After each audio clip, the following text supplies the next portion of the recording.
كان بلال بن رباح رضي الله عنه مملوكا لأمية بن خلف الجمحي. كان بلال بن رباح alikuwa sahaba Bilal ibn Rabah radhiyallahu anhu mamlukan, alikuwa ni mtumwa anayemilikiwa li Umayyah ibn Khalaf al-Jumahi. Mamlukan, alikuwa ni mtumwa mwenye kumilikiwa li Umayyah ibn Khalaf al-Jumahi.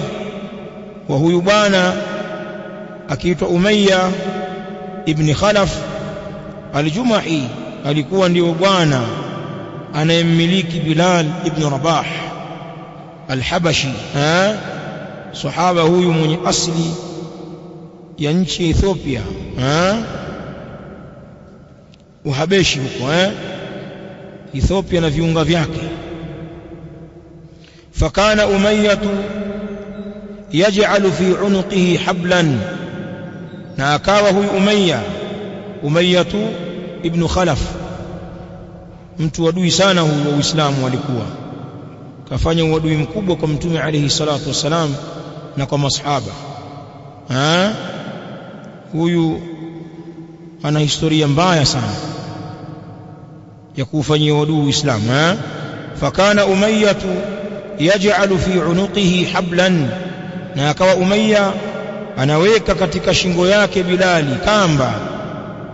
Wayadfa'uhu ila sibyani, na anamkokota yeye. Wayadfa'uhu ay yajurruhu, na anamkokota yeye ila sibyani, kumpeleka kwa watoto.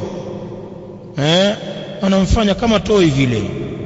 Yal'abuna bihi, wanamchezea hao watoto Bilali.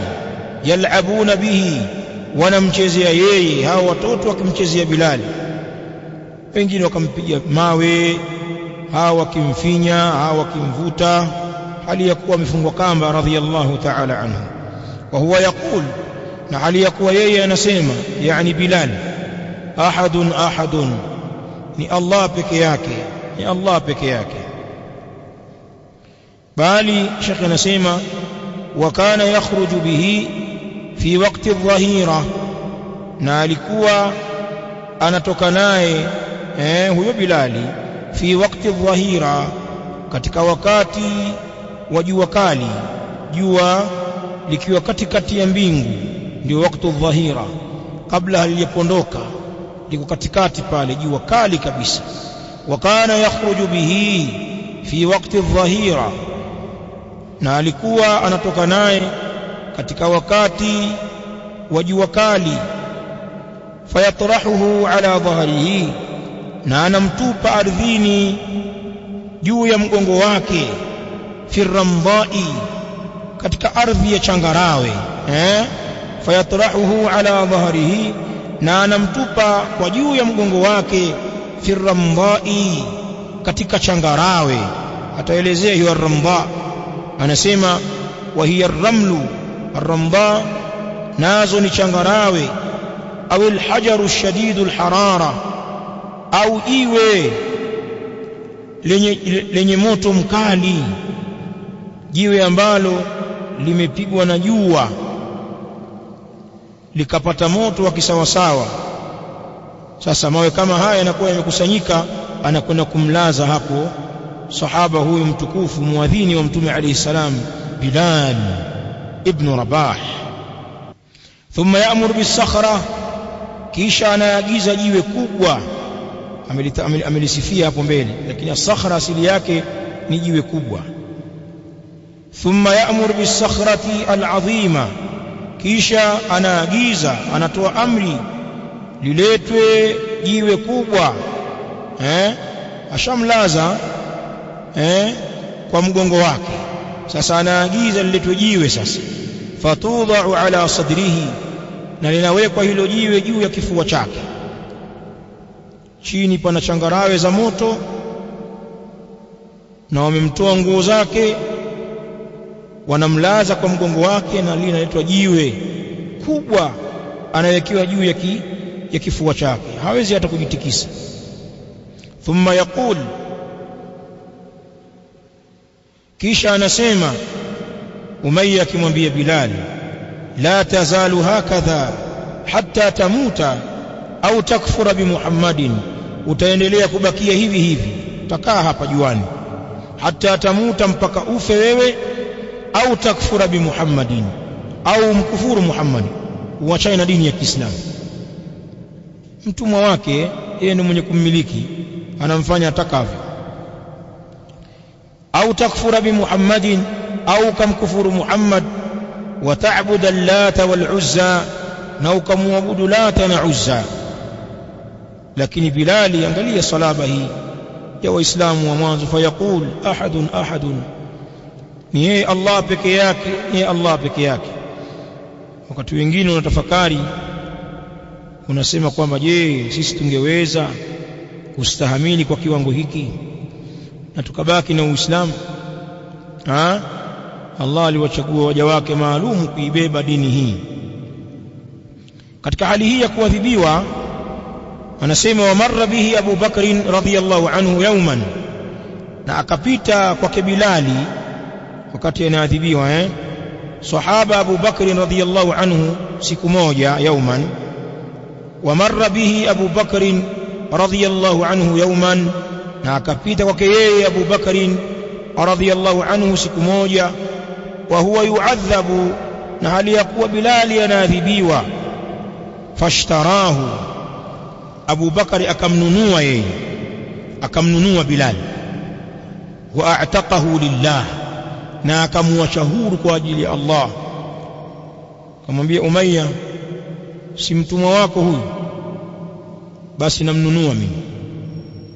Akataja thamani anayoitaka, Abu Bakari akatoa akampa, kisha akamwacha Bilal huru. Taawun baina almuslimin wa ukhuwa as-sadiqa baina ahli al-iman, kusaidiana baina ya waislamu na udugu wa kweli huu ambao unapita baina ya waumini. Almu'minu lilmu'mini kalbunyan yashuddu ba'dahu ba'dha, si ndio? Kadhalika Mtume anasema mathalul mu'minin fi tawaddihim wa tarahumihim wa ta'atufihim mathalul jasad idha ishtaka minhu 'udhun tada'a lahu sairul jasadi bisahri wal humma. Waumini bwana ni kama mwili mmoja, kiungo kimoja katika mwili kikiugua, basi viungo vyote vya mwili vinapashana habari. Kwa kupata homa kali na kukesha, hulali kwa sababu tu ya kidole, unaweza usilale. Basi ushirikiano wa mwili ndivyo walivyo waumini kwenye kupendana kwao na kuhurumiana kwao. Mfano ni hili ambalo tunalisoma hapa. Abu Bakari hakuweza kuvumilia namna ndugu yake Muislamu anavoteswa, hata kama ni mtumwa Muhabeshi, akamnunua na kumwacha huru. وكان عامر بن فهيرة يعذب حتى يفقد وعيه. Sheikh ameingia kumtaja mwingine katika masahaba wa mwanzo kabisa kuslimu. وكان عامر بن فهيرة, na alikuwa Amir ibn Fuhairata, sahaba mtukufu huyu, yuadhabu, anaadhibiwa, hatta yafqida wa'yahu, mpaka anapoteza ufahamu wake, pata adhabu mpaka fahamu zinaruka. Wala yadri ma yaqul, na anakuwa hajui kile ambacho wanakisema kwa sababu ya adhabu. Wa'udhiba Abu Fukaihata wasmuhu Aflahu, na aliyadhibiwa as-sahabiyul jalil Abu Fukaiha, wasmuhu Aflahu, na jina lake ni Aflahu. Qila kana min al-Azdi, pamesemwa alikuwa huyu Abu Fukaiha ni katika kabila la al-Azdi. Al-Azdi anatokana na kabila la al-Azdi. Qila kana min al-Azdi, pamesemwa alikuwa huyu Aflahu Abu Fukaihata ni katika kabila la al-Azdi. Wa kana maula li bani Abdiddar na alikuwa Abu Fukaiha ni mtumwa aliyewachwa huru wa ukoo wa Bani Abdiddar. Sasa alipata misukosuko mikubwa wakati wake akiwa utumwani. Fakanu yukhrijunahu, na walikuwa hao Bani Abdiddar wanamtoa huyu Abu Fukaiha fi nisfi nahari fi harrin shadidin, katika nusu ya mchana, kwa maana katikati ya mchana, katika joto kali, katika jua kali. Wa fi rijlihi qaidun, na wa fi rijlaihi, naam, wa fi rijlaihi qaidun, na katika miguu yake miwili pana pingu kafungwa pale, pana kifungo kafungwa, min hadidin, itokanayo na hadid, itokanayo na chuma. Na katika miguu yake miwili pana kifungo pale, katiwa pingu, min hadidin, itokanayo na chuma. Anasema ukatili wao watu hawa, fayujarridunahu min athiyabi, na wanamvua yeye, wanamtoa yeye nguo zake. Fayujarridunahu min athiyabi, na wanamvua yeye nguo zake, wanamwacha utupu. Anasema wayabtahunahu fi ramdha, na wanamtupa kwa uso wake katika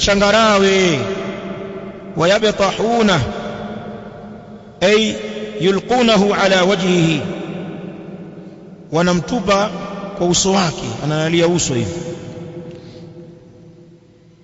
Wayabtahunahu fi ramdha'i, na wanamtupa kwa uso wake katika changarawe, anakuwa amelalia tumbo na uso hivi.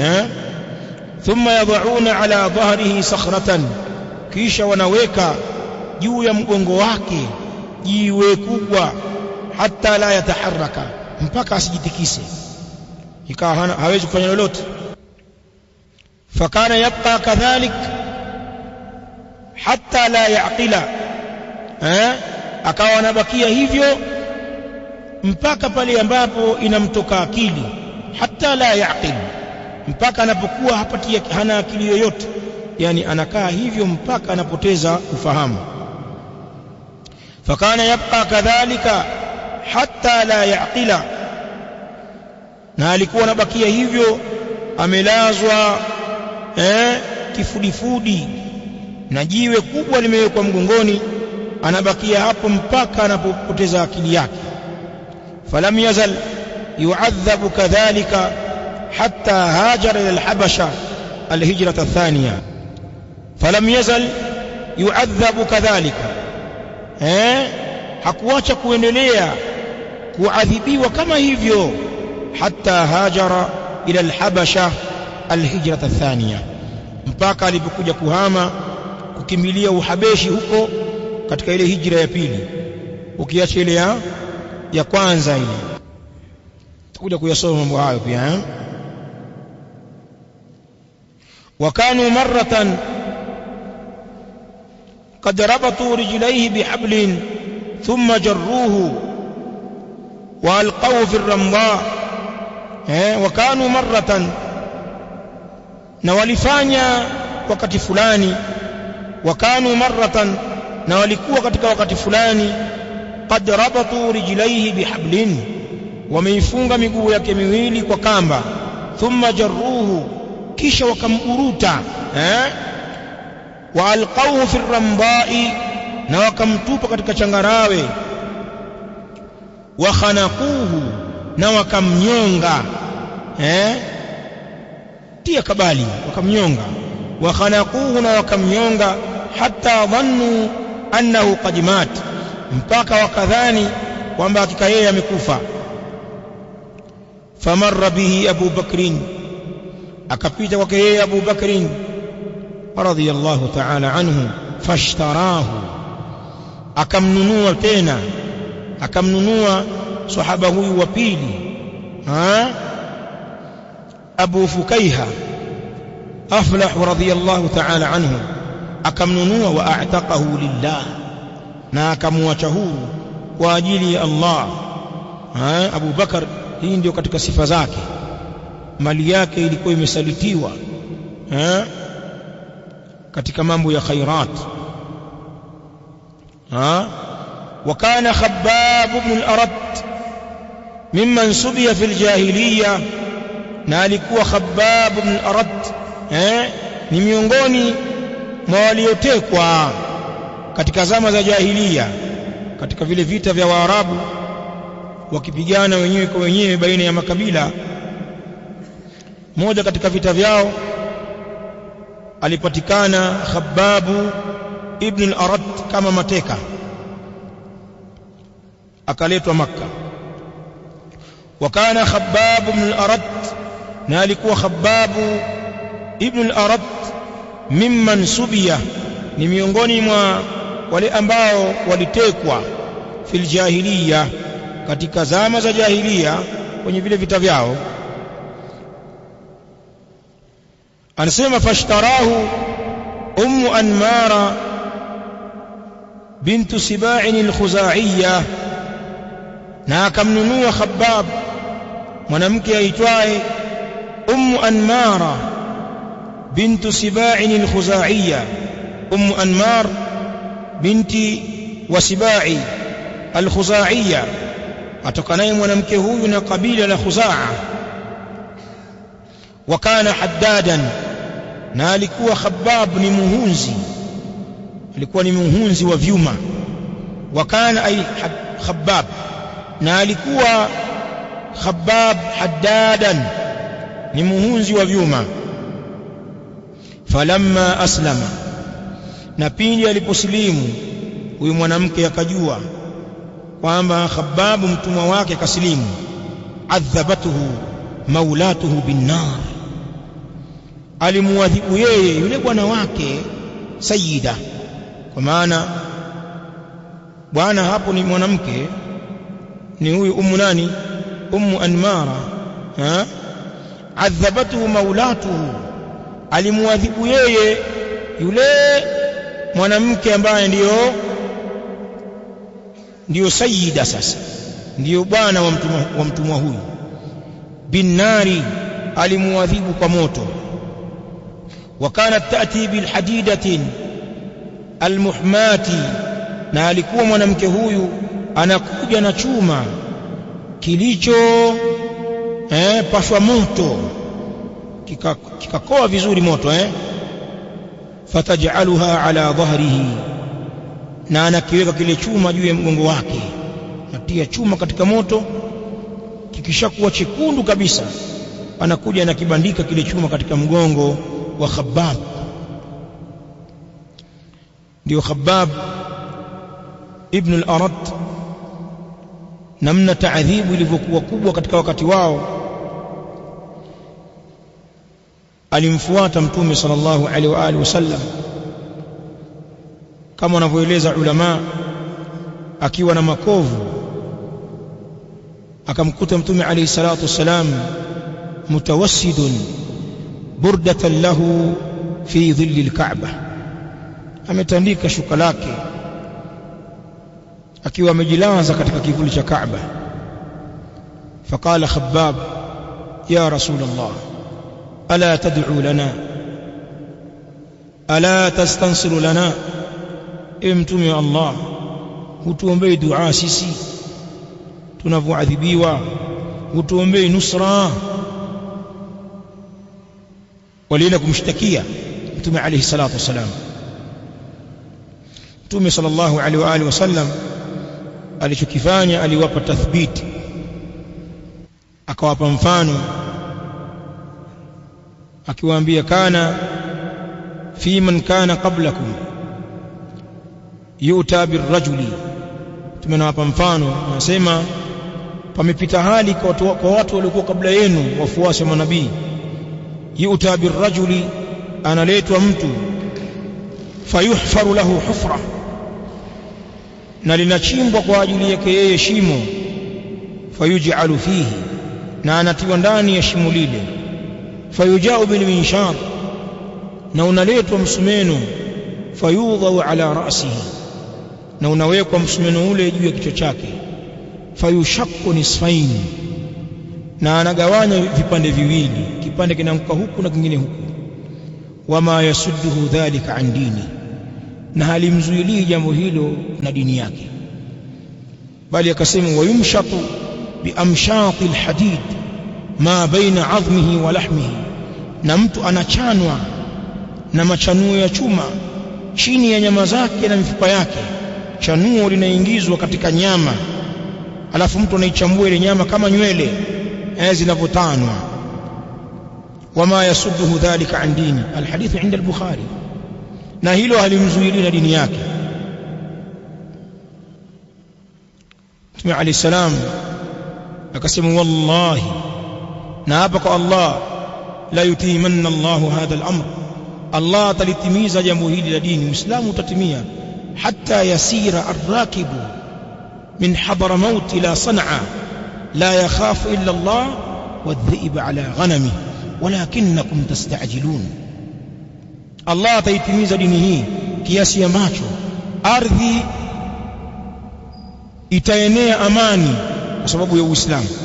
Msafiri atasafiri kutokea Hadramaut ya Yemen, hiyo atakata masafa mpaka Sanaa akipita mapori, la yakhafu illa Allah, itakuwa haogopi isipokuwa kumwogopa Allah.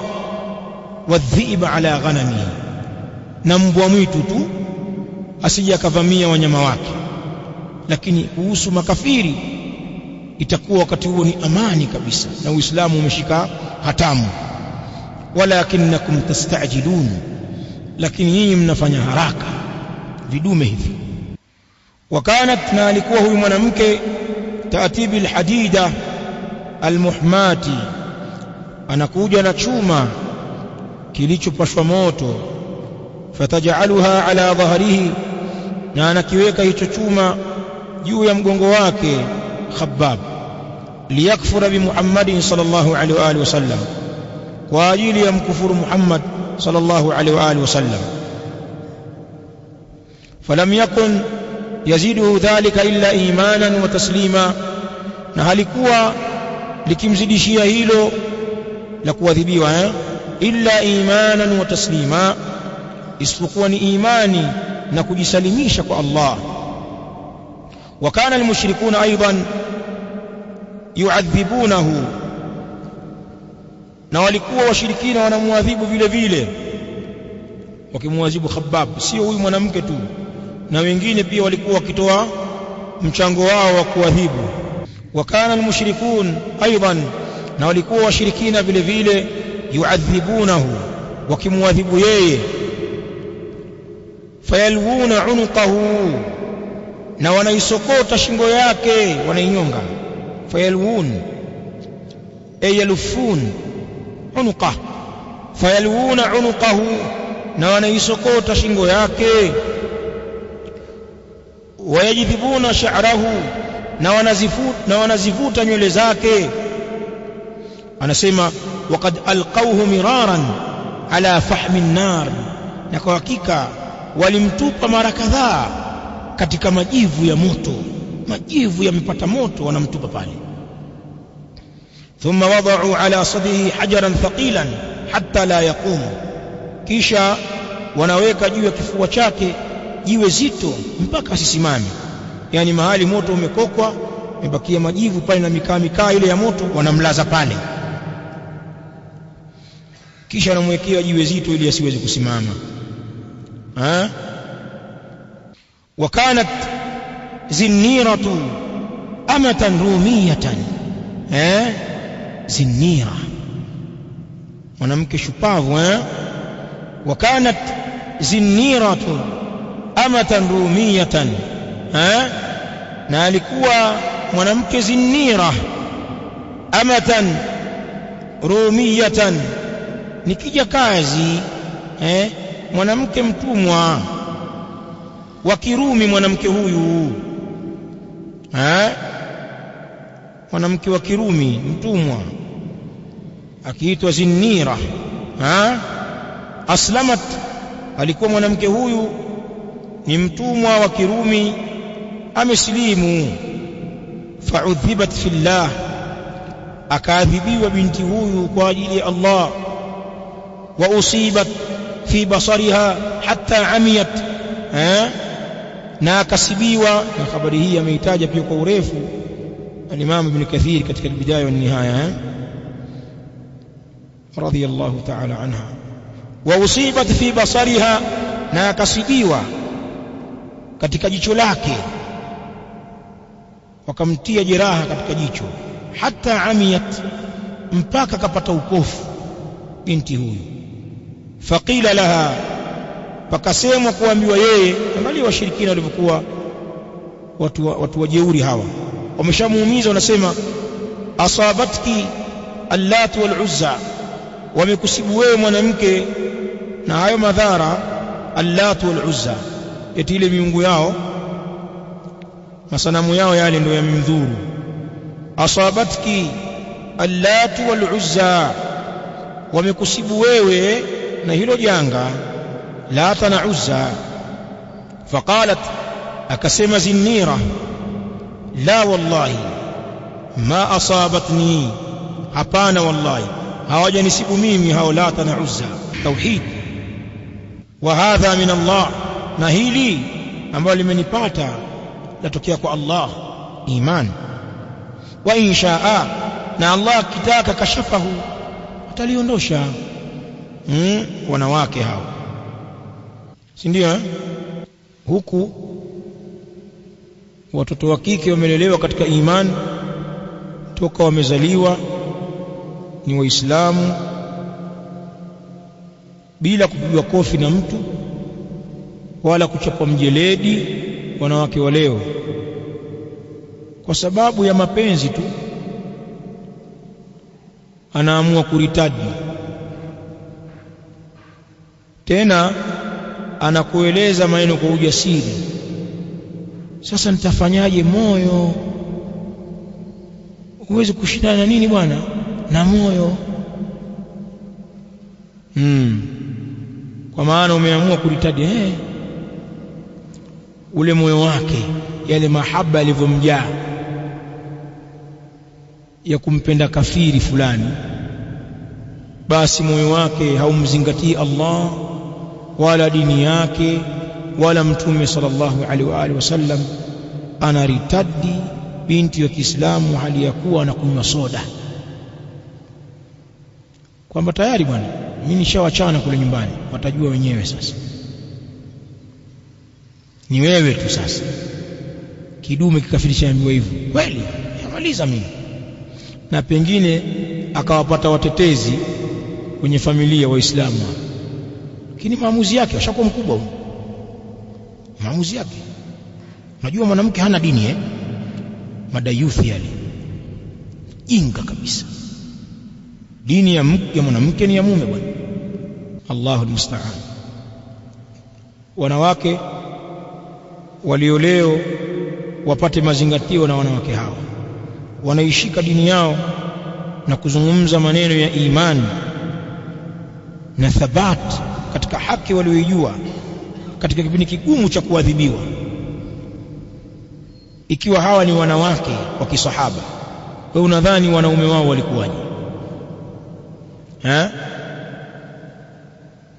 Ndugu yangu, unaonaje hapa? Hivi sisi na wanaume wetu tunaingia katika swalaba ya wanawake hawa? Allahu almusta'an. Sikwambii hawa wanaume wanavyoacha dini kwa mambo ya kipumbavu tu, masalihi tu, mambo ya kimaslahi. Hajapigwa wala hajashikiwa mtutu wa bunduki, unaona bwana, hataki Uislamu. Na kuna wakati mwingine akatishiwa kwa mambo ya kawaida tu, tunatishiwa na kazi tu, kwa bana hapa tutaki Uislamu, ofisini kwetu hakuna kuswali hapa, mambo ya dini yako hapa sio msikitini hapa. Kwa hiyo vua kanzu kule, taki mambo haya, kula suti ile pale, mambo ya kuswali utajua mwenyewe, hapa swaliwi hapa, sio msikitini she hapa ni sehemu ya kazi. Wallah bwana, nitafanyaje bwana? Nitafuta ugali wa watoto, linaacha dini kwa sababu ya kazi. Haya, ingekuwa tunashikiwa mijeledi na visu kama hivi, kutupwa katika moto, kuwekewa mawe, tungebaki na dini kweli?